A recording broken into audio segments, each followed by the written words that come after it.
उपस्थित भाइयों और बहनों, शरीर किराए का घर है।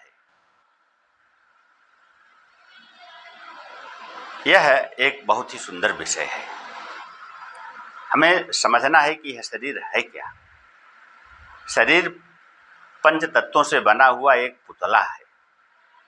इस पुतले को, इस आकार को आत्मा चला रही है। आत्मा चेतन है और शरीर जड़ है।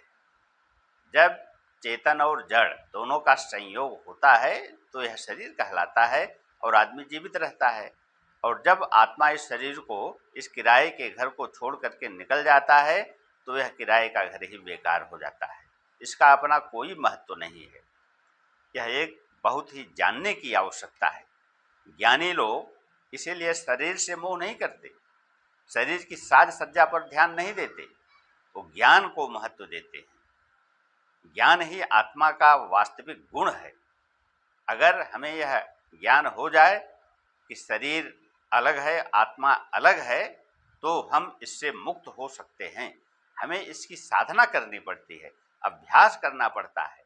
और जब अभ्यास पुष्ट हो जाता है तब यह महसूस होने लगता है कि शरीर वास्तव में किराए का घर है। जब किराएदार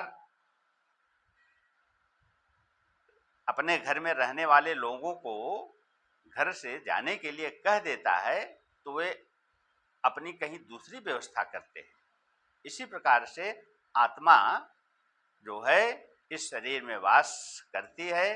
जब तक कर्म संयोग है तब तक आत्मा और शरीर का मेल है, और जैसे ही कर्म का भोग समाप्त हुआ, आत्मा इस किराए के घर को छोड़ करके अन्यत्र चली जाती है।